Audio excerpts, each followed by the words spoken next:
Journaling, you should be journaling. You should be writing that into your journal. Here's a journal prompt. Oh, journaling is the new mental health. These are just some of the messages that have been bombarding most of us within the spiritual community, within the mental health community, within the mindfulness community. So it seems like journaling is the hottest new thing, right?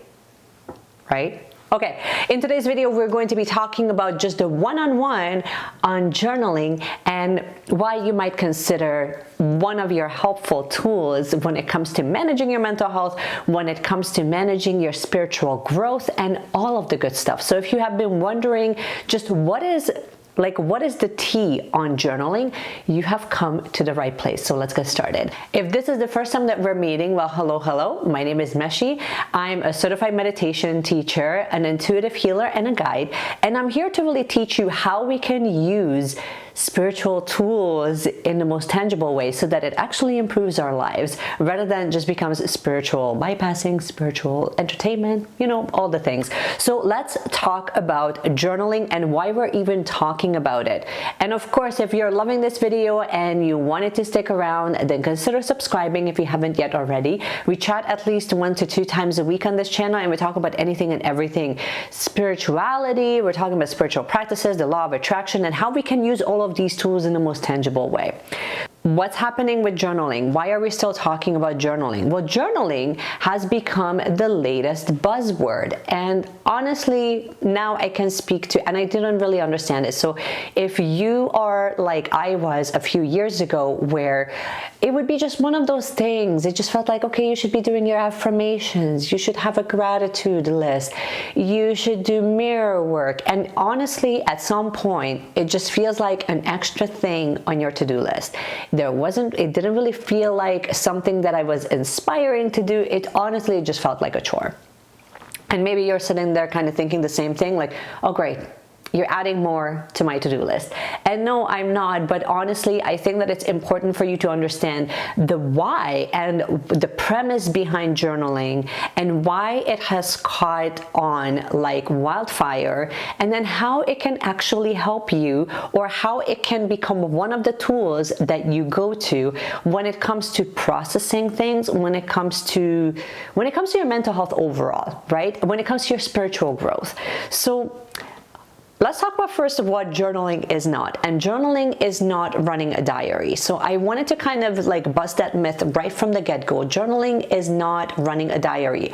It can be if that's what you want it to be, but really that's not really the idea behind it. Journaling is a very simple process of just you and a piece of paper and a pen. It can be in a notebook. It can be in a specific actual journal, like an actual book-bound book, but the outlet doesn't necessarily matter. You can also do that digitally if you really wanted to.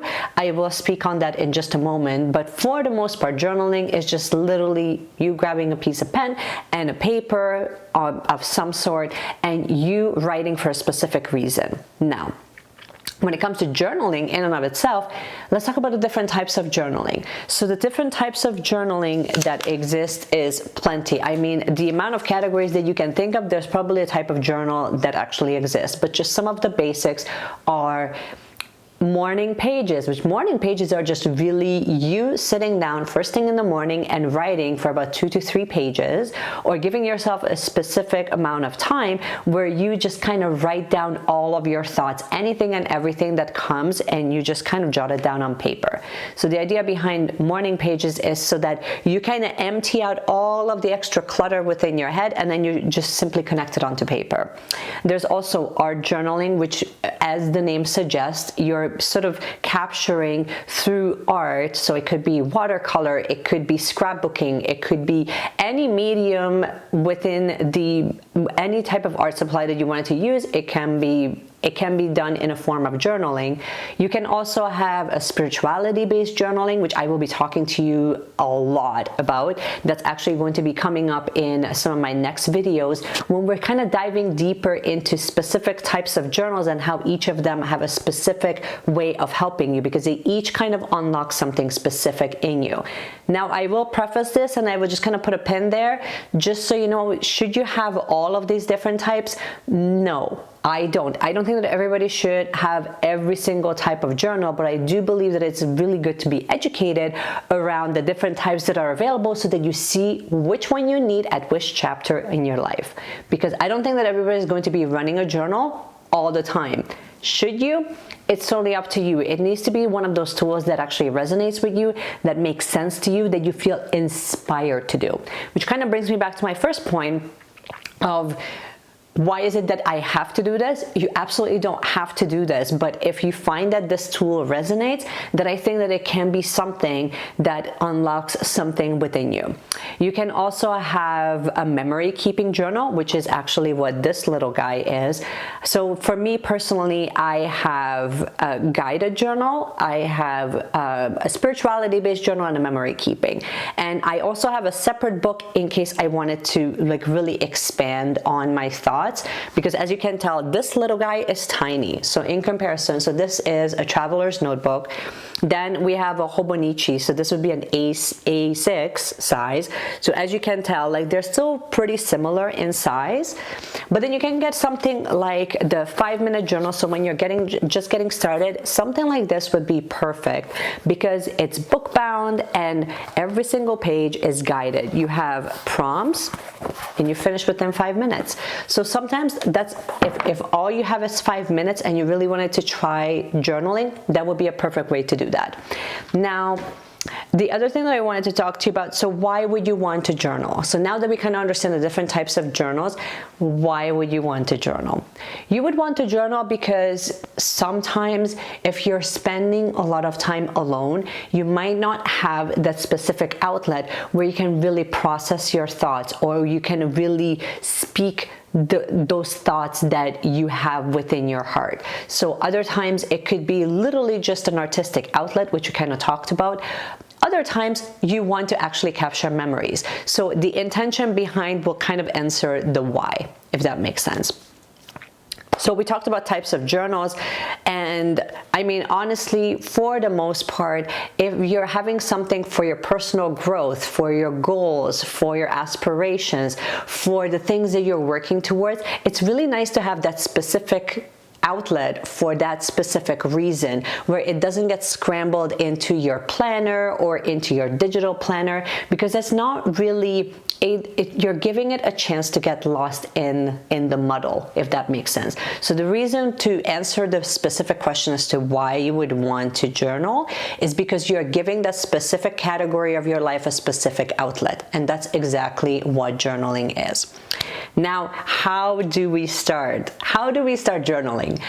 It can be so overwhelming because right now I just showed you about 3 different types of journals with 3 different types of outlets, right? So then you're just like, oh, do I need all of them? Again, you really don't need all of them, but if you find that you don't have an outlet for certain things, then this would be a way that you can kind of find it. So one of the easiest ways that you can start, which is how I actually got started, is with the 5-minute journal. Obviously, this video is not sponsored by 5-Minute Journal or by the Intelligent Change, but they do have many different, and you can find so many different types of guided journals for that specific reason, because that's one of the #1 things that comes up for most people is, how do I get started, and also will it take a long time, and is it going to be time consuming? So this little book is designed to attend to it for 5 minutes in the morning, 5 minutes in the evening. That's basically it. I generally finish the whole thing in one sitting in about 5 minutes. You get really fast at it because the journal prompts are really repetitive, and you only have a few lines on each section. So you have, like, you would list 3 things that you're grateful for. You would list 3 ways that you can make today a great day. Then you write down your daily affirmation if you choose to write one.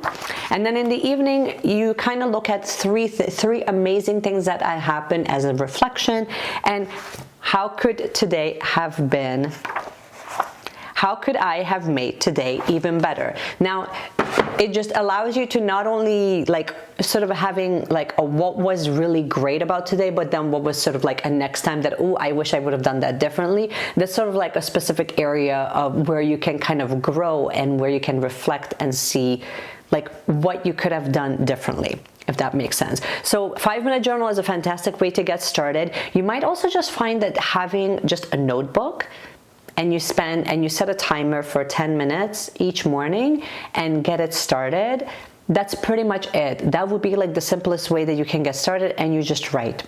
You just write whatever comes up, whatever you feel inspired to write. And I know that this is really vague, but actually in the description in this video, I'm going to add a few basic journal prompts that I think would actually help you kind of get that ball rolling, right?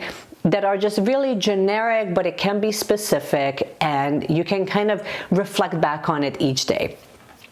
And what is the number one thing that kind of messes up people when it comes to like why most people are intimidated by journaling? Honestly, I think a lot of it has to do with there's a set of expectation that we should be fantastic at it right from the get-go, that we should have this tool all the time.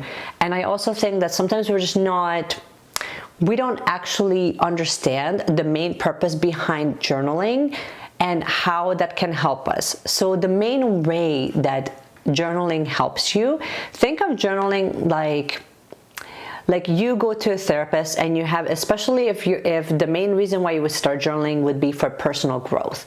So one of the ways that I like to think of some of my journaling, the journals that I use, mainly specifically the ones that are for like spiritual practices, is sort of like it's my time to connect with my higher self. So it's almost like when you're speaking to a therapist, for example, within a therapy session, you have a medium. You have a medium that connects you with a different version of yourself, right? So journaling is sort of that medium, but we're really taking that middle person out who will kind of prompt you and like allow you to kind of find your own insights. Because the thing is that when you're writing, you're already connecting to a subconscious, with your subconscious mind, which essentially connects you to your higher self. And eventually when you're writing, you're no longer writing from a really conceptualized, really analytical mind. You're really writing from an inspired, non-analytical, non-logical, non-linear mind. So that's when you're tapping into your subconscious mind, and that's where once you're connecting to that and you're creating space for you to connect to that, then you find insights that your conceptual mind couldn't have come up with. Your logical mind could not have given you that answer. So it's a fantastic way for you to really allow whatever is in your head that's on a process to kind of untangle in front of you so that you can kind of see the full picture. Meditation does something very similar. So they kind of, journaling and meditation kind of go hand in hand, because sometimes you get insights through meditation and then you can kind of journal and really like unwrap it and unfold that entire process so that you have more clarity. So generally journaling brings you a lot more clarity. It brings you a lot closer to the version of you that you're becoming. It helps you vision. So it does 1,000 different things depending on the type of journal that you're running. But just on a very basic level, it helps you reprogram your subconscious mind, and it helps you connect to that so that you understand really what's in your mind. Hopefully that makes sense. This is basically it. These are just the one-on-one basics when it comes to journaling. Stay tuned for this series because we're going to be going into the different types of journalings and how you can really untangle certain things, how you can really use them in a therapeutic way, how you can use them for personal growth, how they are actually different. So stay tuned for that series. But in the meanwhile, I would love to know, first of all, do you journal? Here's a question of the day for today. Do you have a journal, and how often do you use it?